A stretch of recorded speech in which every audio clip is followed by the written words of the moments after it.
네, 미래창조과학부가 출범한 지 이제 4년이 지났습니다. 미래부는 과학기술과 ICT 혁신을 통한 신성장 동력 창출을 위해서 노력을 하고 있는데요. 네, 오늘 이 시간에는 최양희 미래부 장관을 모시고 올해 업무 계획 직접 들어보겠습니다. 어서 오십시오. 장관님 안녕하세요. 네, 안녕하십니까. 새해 복 많이 받으십시오. 예. 네, 새해 복 많이 받으십시오. 자, 최근에 전국이 좀 혼란해서 정부 주요 시책들 이렇게 좀 표류한 게 아닌가 그런 우려를 낳고 있는데요. 이럴 때일수록 경제 위기 상황을 좀 극복해 나갈 것이 이제 미래 먹거리, 국가의 어떤 미래 성장 동력을 확보하는 게 아니냐 이런 목소리가 나오고 있는데, 자 먼저 미래부가 중점적으로 올해 좀 추진할 업무 계획들이 있을 것 같습니다. 좀 들어볼까요? 네, 저희 오늘 이제 업무 계획을 발표를 했는데 네네. 결국은 미래 성장 동력을 확보한다 이러한 계획에 중점을 두고 발표를 했습니다. 그렇군요. 그래서 지금까지 창조경제 정책 하에서 많은 창업을 일으켰는데 네네. 그것의 효과를 좀 더 올리고 좀 더 확산하고 정착시키는 것이 하나가 되겠고, 그다음에 예. 과학기술 연구개발을 해서 글로벌 경쟁력을 갖추는 것, 그리고 많은 일자리를 만드는 것, 이런 등등의 정책을 고루 발표를 했습니다. 그렇군요. 네. 자, 요즘 청년층 실업률도 무지 높고요. 아주 고용 시장이 꽁꽁 얼어붙고 있는데요. 그렇습니다. 이 청년 실업 해소를 위해서 또 어떤 노력하고 계시는지도 듣고 싶은데요. 네, 결국은 좋은 일자리를 많이 만드는 예. 것이 가장 중요할 텐데, 네네. 저희가 이제 중점적으로 추진하고 있는 창업 정책들이 거기에 초점이 맞춰져 있습니다. 그래서 예를 들어서 창업을 하게 되면은 혼자만 창업을 하는 것이 아니라 거기에 많은 일자리를 만들어서 다른 젊은이에게도 기회를 줍니다. 그리고 네. 이런 것들이 작년까지 우리나라가 창업 열기가 불어가지고 뭐 창업 펀드라든가 창업의 새로 신생된 기업 수라든가 이런 것들이 가장 높은 수치를 기록했습니다. 그래서 올해는 이런 것들이 더 확산이 되어서 좋은 일자리를 많이 만드는데 이제 기여를 해야 되는데, 네. 결국은 이 기업이 좀 커져야 됩니다. 이제 기업을 만들기는 많이 만들었는데 아직은 규모가 작습니다. 파일을 좀 그래서 키워야 소위 된다. 스케일업 한다 그러죠. 그렇군요. 예. 그래서 투자도 많이 받고 글로벌 진출도 하고 좋은 상품과 서비스를 만들어서 이것이 이제 많은 연구개발과 조세 혜택을 받는 이러한 다양한 정책적 지원을 올해 할 예정으로 그래서 있습니다. 장관님께서 토양을 좀 탄탄하게 만들어주시는 역할을 좀 해주셔야겠네요. 예. 그렇습니다. 그렇습니다.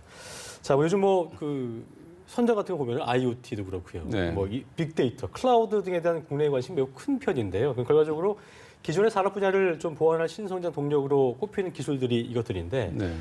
이 밖에도 저희가 좀 모르고 있는 앞으로 네. 좀 더 어떤 분야에서 먹거리를 좀 찾아볼 수 있을지 소개를 좀 해주시죠. 그렇습니다. 우리가 미래 성장 동력을 그냥 가만 놔둬가지고 스스로 이제 도출되거나 찾아낼 예. 수도 없습니다. 그래서 그렇죠. 약간 계획을 해가지고 그렇습니다. 이것을 집중적으로 선택과 집중을 해야 될 텐데, 2014년에 저희가 19개를 뽑아서 정부가 이제 육성 계획을 세웠었습니다. 네. 그런데 한 2년쯤 지나고 보니까 그중에서 빨리 나가는 부분이 있고 투자가 많이 들어온 데가 있고 일자리가 많이 생긴 부분이 있고 좀 안 그런 데들이 편차가 있습니다. 좀 있군요. 예. 그래서 19개 중에서 한 10개쯤을 골랐습니다. 그래서 거기에는 국가적인 이제 공공 R&D 자금도 확 집중을 하고, 예. 그다음에 많은 규제도 없애고, 또 거기에 투자하겠다는 기업이 나오면은 세금도 좀 깎아주고, 예. 또 공공에서 먼저 구매를 해서 시장을 만들어주고, 예. 이런 일을 하려고 합니다. 그래서 그 대표적인 분야가 지금 말씀하신 그런 분야를 포함해서 예. 스마트 자동차라든가 스마트 로봇이라든가 지능형 반도체라든가 이런 다양한 분야가 10가지에 포함이 돼 있고, 네. 아마 이것이 지속된다면은 세계적인 경쟁력을 가진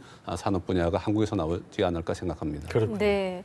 자, 지난해 인공지능 알파고와 또 이세돌 구단의 바둑 대결로 인해서 인공지능에 대한 관심도 높아졌는데요. 네. 최근에 또 인공지능을 기반으로 한 4차 산업혁명이 아주 화두가 되고 있는데 네. 이것에 대해서 어떻게 좀 대응해 나갈 계획이신가요? 네, 4차 산업혁명에 대한 적절한 대응은 아주 필수적인 겁니다. 사실 2017년 대한민국 정부 각 부처에서 발표한 모든 정책 전략이 4차 산업혁명을 잘 대비하는 데 있다, 이렇게 딱 줄여서 말해도 과언이 아닐 정도로 네. 골고루 모든 부처에서 여기 대응하고 있습니다. 특히 미래부는 이러한 4차 산업혁명이 기술 혁신에서 촉발이 됐다, 이런 게 주목하고 있습니다. 1, 2, 3차도 마찬가지로 전기기관이다, 전기다, 인터넷의 기술 발전에서 비롯됐듯이 4차 산업혁명도 인공지능이다, 빅데이터다, 이런 데서 시작이 됐습니다. 네. 그래서 이것이 기술 발전에서 그친 것이 아니라 산업 혁신을 가져오고 다른 모든 기존 산업 분야에 들어가서 이것을 혁신해서 좋은 성장을 이루었고, 그것이 결국은 사회 변화, 사회적 혁명을 가져왔습니다. 그래서 네. 저희는 결국은 기술 개발을 하고 모든 산업을 지능화를 시키고 여기서 생기는 사회적 문제를 사회적 합의에서 해결하는 이 3가지 전략을 주로 만들어서 발표를 했습니다. 네. 네. 저희의 그 우리나라의 세계 방송 통신 기술도 상당히 좀 세계 우위에 있다라고 볼 수 있을 텐데요. 그렇습니다. 이 중에 하나가 이제 세계 최초로 지상파 UHD 봉방송을 또 개시할 것이라고 하고 또 네. 2020년까지 세계 최초로 5G 상용화를 통해서 또 어떤 네. 글로벌 시장 선점에서 박차게 가겠다는 그 계획을 내놓고 있는데 네. 지금 진행 상황이 좀 잘 되고 있습니까? 어떻습니까? 네, 그렇습니다. 지금 말씀하신 UHD는 우리나라가 지금 제일 앞서 있고 예. 지금 예정대로 간다면 다음 달에 이제 본 방송이 시작돼야 어허. 되는 것이고 이제 평창 올림픽에서 예. 전 세계를 상대로 저희가 이제 그 방송을 송출할 수 있게 될 것 같습니다. 예. 그리고 뭐 여러 가지 이제 보완을 거쳐서 저희 나라가 세계에서 1등 시장을 차지하지 않을까 이런 기대를 하고 있고요. 네. 5G는 이제 이동통신, 5세대 이동통신입니다. 저희가 뭐 3세대 이동통신 LTE를 거쳐서 지금 이제 4G 시대죠. 5G로 가고 있는데 5G도 마찬가지로 네. 저희가 평창에서 그 선보이게 될 것이고 어허. 2020년에 전국적으로 상용화를 하게 됩니다. 네. 그 주파수 이제 배당도 끝나고요. 그래서 여기에 대한 기술 개발, 상품화, 시범 사업, 국제 표준 이런 모든 것들이 아주 예정대로 순조롭게 이루어지고 있고 네. 이 두 분야는 전부 다 전 세계 다른 나라들도 한국을 바라보고 있다 이렇게 말씀드려도 과언이 아닙니다. 그렇군요. 예. 지금 말씀해주신 UHD 그리고 5G 기술이 내년에 열릴 평창 동계올림픽에서 세계 최초로 공개될 것이다 이런 이야기가 있는데 이 부분은 좀 어떻게 추진이 되고 있습니까? 네, 평창 동계올림픽을 말씀드리면 사실 동계올림픽을 개최해야 되는 것은 큰 이제 영광이고 기회이지만 돈이 많이 듭니다. 그래서 올림픽이 돈을 그 투자하고 그냥 얻는 것이 없는 뭐 네. 메달을 따면 좋지만 그렇습니다. 그런 게 아니라 저는 돈도 좀 버는 올림픽이 됐으면 좋겠다. 네.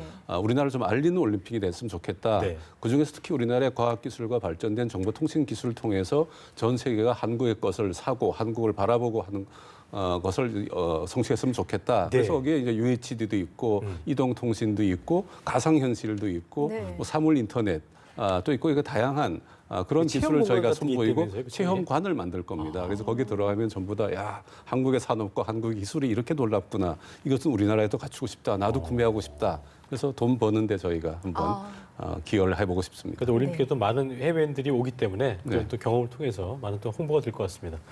어쨌든 이런 기술 개발을 통해서 그 위에서 그동안 정부도 꾸준히 이게 또 R&D 투자를 해야 되고 방금 전에 장관님 말씀대로 돈이 또 이제 많이 투자를 한 것으로 알고 있는데요. 네. 규모보다는 그러니까 투자의 효율성, 가성비를 높이는 게 중요하다는 목소리가 나오고 있습니다. 이를 위해서는 어떤 계획을 좀 갖고 계신지 좀 들어볼까요? 네, 그렇습니다. 지금 우리나라가 공공 연구 개발에 네. 대해서 계속적으로 양을 확대를 해왔습니다.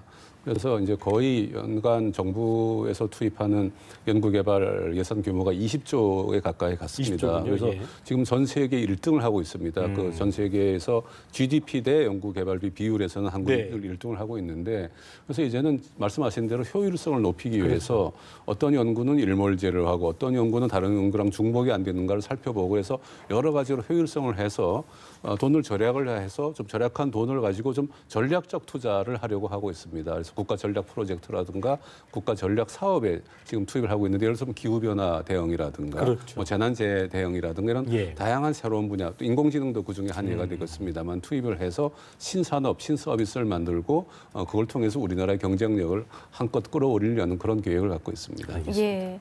지금까지 말씀해주신 여러 과학 기술 또 정책들을 실현하는 데는 아무래도 중심엔 사람이 있겠죠. 네, 그렇기 그렇습니다. 때문에 이 과학 기술 발전을 좀 이끌어갈 핵심 인력을 양성하는데 어떤 노력을 하고 계시고 어떤 지원을 하고 계시는지도 또 국민들이 궁금해하실 것 같습니다. 네, 불행하게도 우리나라가 그 어린 애들이 되고 싶은 직업에서 과학이 옛날엔 쭉 1등을 했다가 과학자가 과학자가 그러다가 요즘은 다른 걸로 뭐 연예인이라든가 여러분 같은 그러게요. 방송인으로 예. 많이 바뀌어 왔습니다. 그래서 저희는 이 과학기술이 중요하다고 하는 과학기술이 재미있고 이것이 직업으로서도 아주 유망하다는 것을 알리는 과학 문화 확산에 대해서 굉장히 애를 쓰고 있고 예. 그래서 이제 어려서부터 이런 과학적 마인드, 소위 논리적, 합리적 마인드를 가르친 교육도 넣고 있습니다. 뭐 소프트웨어 코딩 교육이라든가 또는 고등학교, 대학교에 가면은 기업가 정신 교육이라든가 이런 걸 하고 있고 이 사람들이 연구자가 되었을 때, 젊은 연구자가 되었을 때 첫 번째 이제 세상에 발을 내딛었을 때 고생하지 않도록 생애 첫 연구비라는 것을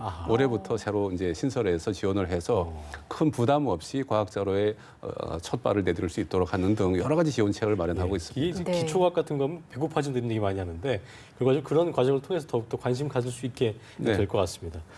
자, 끝으로 이제 창조경제 핵심이라고 한다면 이제 전국에 저희가 항상 뉴스를 통해서도 보도를 많이 합니다만 네. 혁신센터요. 네. 이게 참 좋아 보이던데 일단 여기가 어떤 곳인지 소개를 좀 해주시고요. 어떤 그 계획을 갖고 계신지도 끝으로 한 말씀 해주시죠. 예. 네, 창조경제는 좋은 일자리를 만드는 것이고 이제 네. 미래 경제의 패러다임입니다. 그렇기 때문에 이것이 서울에만 있어서는 좀 곤란하겠죠. 그렇죠. 그래서 전국 골고루 경제가 활성화되기 위해서 지자체별로 창조경제 혁신센터를 하나씩 개설을 했습니다. 뭐 좀 작은 공간이지만 거기에 창의성을 가진 젊은이들이나 아이디어를 가진 사람들이 모여서 멘토링을 받아서 창업을 하게 되고 성장을 하게 되는 그러한 공간이 되겠습니다. 그래서 지금까지 열심히 제가 2014년에 장관으로 취임한 이래 17개 지자체에 전부 다 센터를 하나씩 만들었고 예. 거기에 이제 또 그 직원들이 열심히 일한 결과 작년 말까지 해서 약 3천 개를 넘는 기업이 새로 생겼고 4천억을 넘는 투자를 받고 매우 빠르게 성장을 하고 있습니다. 예. 그러나 이제 아까 말씀드린 대로 지금 아주 작은 기업에 불과합니다. 그래서 이것들이 성장을 해야 되기 때문에 스케일 좀 크게 하는. 스케일업 하는 것이 예. 올해 큰 목표가 되고 이 지자체나 지역에서의 그 다른 창의적인 기관들과 서로 협업을 해서 좀 더 확산을 하는 것. 그래서 올해 창조경제 혁신센터에 주로 나갈 방향은 그 지역의 맞춤형으로 가는 것이 주요 목표가 됩니다. 네. 그래서 뭐 부산은 유통이 잘 된다. 예. 그럼 유통에 좀 집중을 하고 경기도는 외국이랑 교류하는 데 굉장히 요리하다. 그럼 국제화를 하는 데는 경기센터가 좀 활약을 하고 그리고 이제 좀 거기 인구가 많이 모여 있고 기업이 많이 있는 곳, 뭐 대구라든가 이런 지역은 거기를 약간 거점으로 만드는 이런 맞춤형으로 지역별 차별화를 통한 그런 노력을 할 계획이고 결국 이거 정부가 다 할 수 없습니다. 그렇죠. 정부는 될 수 있으면 민간이 잘할 수 있도록 지원해드리고 서비스를 하는 그런 패러다임으로 저희가 서서히 전환해 나갈 것이 되겠고 또 센터 자체가 자립을 할 수 있어야 그렇군요. 됩니다. 그래서 그런 여러 가지 방안을 지금 차곡차곡 진행 중에 있습니다. 네. 알겠습니다. 기대를 좀 한껏 해보겠습니다. 네, 그렇습니다. 네. 자, 지금까지 최양희 미래부 장관 모시고 올해 계획 들어봤습니다. 고맙습니다. 고맙습니다. 네, 감사합니다.